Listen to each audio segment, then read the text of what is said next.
When I was a kid, this was my go-to party trick. And I thought it was hilarious. But here's the really funny part. While I thought I was just being silly, I was actually nailing one of the most important elements of effective piano practice. And that's this. The most effective piano practice is not sitting down and playing your pieces over and over again. It's turning your practice into a puzzle that your brain has to solve.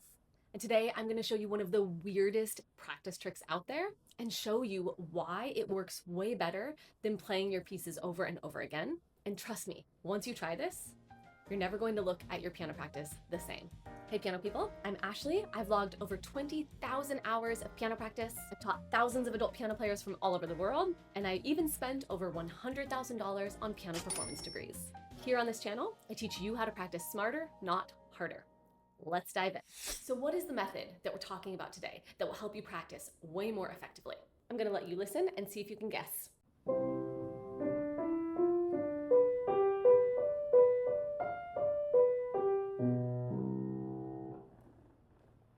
That probably didn't sound much like music at all. And I didn't actually expect that you would be able to guess it. But what I was doing right there is practicing backwards. And there's two ways that you can do it that will make your piano practice way more effective. So let's break down what they are. The first way to practice backwards is to take one measure, or a very small section, even half of a measure, and to practice playing it backwards. So reading from right to left instead of left to right. This is especially good when you are already in the process of learning a piece and you have those measures that just, no matter how hard you practice, you can't seem to make them work. This will solve that problem. And the best way to do it is to follow the written fingering, or if you haven't done this already, to decide on the fingering that you're going to use for this tricky measure and write it in. Now the measure that I just played for you backwards is actually the very last measure of the Prelude in C by Bach. The Prelude in C sounds like this.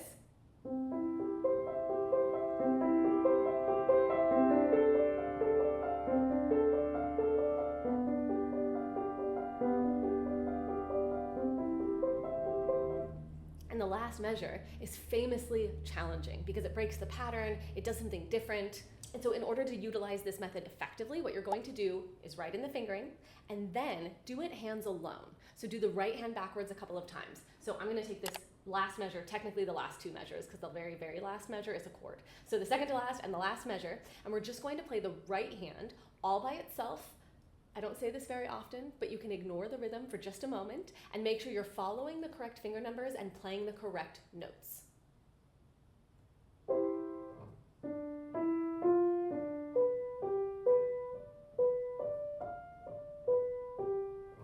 Awesome. Now, then I can do the left hand by itself, and then I can do it hands together. Now, in this example, I don't have like notes in both hands playing at the same time. So this example is pretty easy to do hands together. But in most pieces, you will take one hand at a time and then the other hand and then put them together. And a good indicator that you're ready to put it hands together backwards is if you can do the right hand and it feels easy, and you can do the left hand and it feels easy. Now, why does this work? It works because it confuses your brain. When you play a measure backwards, first of all, the level of focus that it takes to be able to read music the opposite direction of what we're used to is very, very high. So automatically your brain is focusing at a much higher level than if you're just playing your pieces over and over again. There's no way to go on autopilot when you're trying to read music backwards. And the other thing that happens is it takes away some of the different types of memory. And if you've heard me talk about this before, you know that there are 4 types of memory at play when you're playing the piano. If you've never heard about this, I'll link a video in the description where I break this down for you. But basically, when you're playing backwards, it doesn't sound familiar. So your aural memory, the way that it sounds, is totally gone because you have nothing to hold on to. It doesn't sound familiar. Your visual memory is also thrown off because all of a sudden you're making your eyes do something that they're not used to doing. You're reading in the opposite direction. And so not only does the sheet music look different, but also the way it looks when your hands are playing it is different. So your visual memory is also offline. It takes your muscle memory away because you're not going to recognize how it feels to play backwards.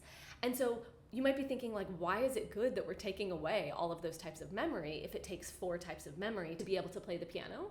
Well, the reason is because the memory that it makes come online in a really exaggerated way is your cognitive memory.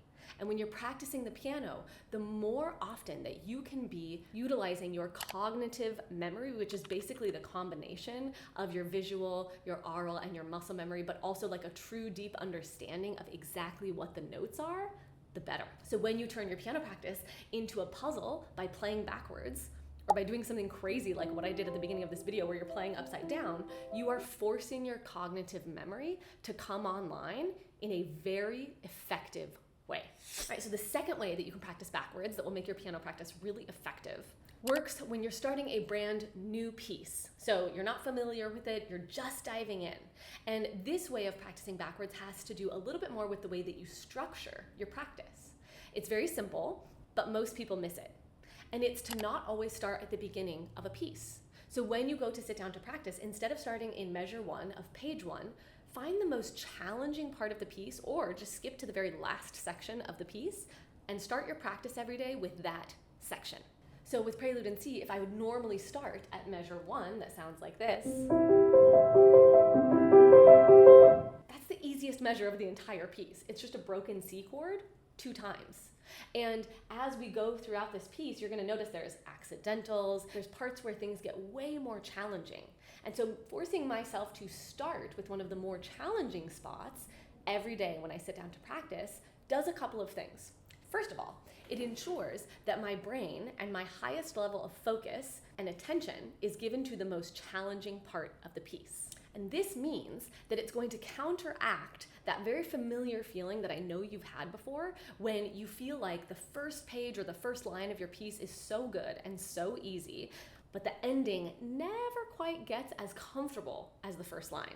If you practice this way and you start practicing with the end or the middle section of your piece, you're going to counteract that because you're giving that highest level of focus to the more challenging sections that you normally wouldn't address as many times as the beginning. So there are 2 ways to practice backwards. The first way works when you are already in the process of learning a piece, and it's to take one of the most difficult measures or one of the most difficult sections and work on very small parts of that section backwards, hands alone and then hands together. And the second way works when you are just starting a piece, and instead of starting at the beginning, you're going to start at the end or start at the most challenging section of the piece. Both are going to give you momentum, more confidence, and way faster results than just starting at the beginning and playing your piece over and over and over again, which if you're familiar with my work, then you know is not an effective practice strategy. So tell me in the comments, which one are you going to try first? And if you want the step-by-step system that shows you exactly how to practice every single piece so that you can learn correctly and play with confident musical expression, check out the Confidence Roadmap if you don't have it already. It breaks down every single milestone that you need to hit in every single piece that you set out to learn so that you're building a solid foundation and so that you always know what to do next. I'm going to link it on the end screen, and then I'm also going to link that video that I was telling you about that talks about the 4 types of memory and gives you suggestions on how to strengthen each of those types of memory every time you practice. You can catch both right here on the end screen. Happy practicing.